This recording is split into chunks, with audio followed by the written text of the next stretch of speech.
Now, I've lived, and I know a lot of us in this crowd have lived the consequences of these failures. And I saw it very personally, my friends. My parents divorced. My family began to struggle. My mom, God love her, she found solace in the prescription pain pills that a lot of kids and a lot of adults were getting hooked on. And then eventually she moved on to some harder stuff.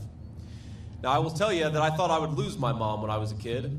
And I prayed every single day that she would somehow find her way to a second chance. And I'm very proud, my friends, to tell you, not only did my mom find a second chance, but she's here with us today, campaigning with me in the state of Michigan.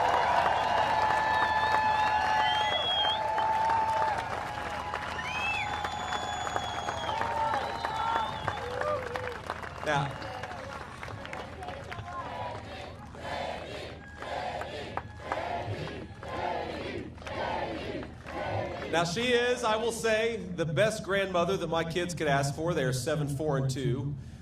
Spoils them a little bit too much. Mom, no more Pokemon cards. In front of 1,000 people, no more Pokemon cards. The kids have got enough. But I know that a lot of Americans prayed for that second chance, and thank God we got it. But a lot of Americans prayed for other things. They prayed for good jobs. They prayed for their towns to have prosperity. They prayed for their parents to overcome the scourge of addiction, and in 2016, a lot of those prayers were answered, my friends, weren't they?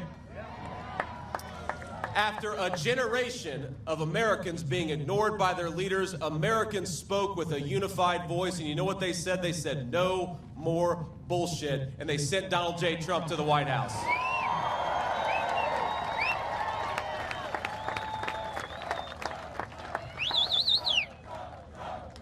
Now, the same people who screwed this country up for 30 years said President Donald Trump would fail. Remember that?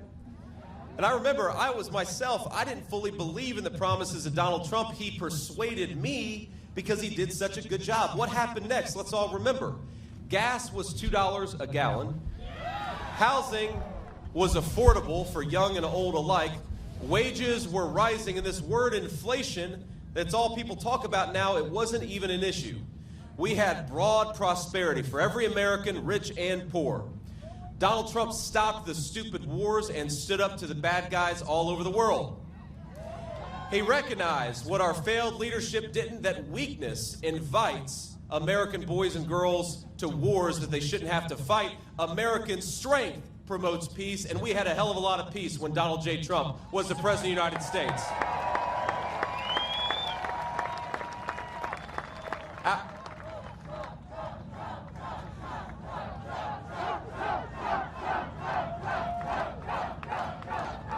I gotta get whatever we fed these guys behind me. They're having a good time.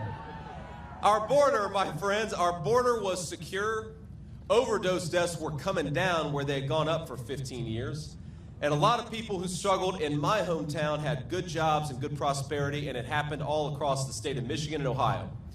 My mom, she got clean and she stayed clean. That was my personal victory that happened. And for every lie, remember, for every lie they told about Donald J. Trump, he just kept on plugging away at doing the American people's business.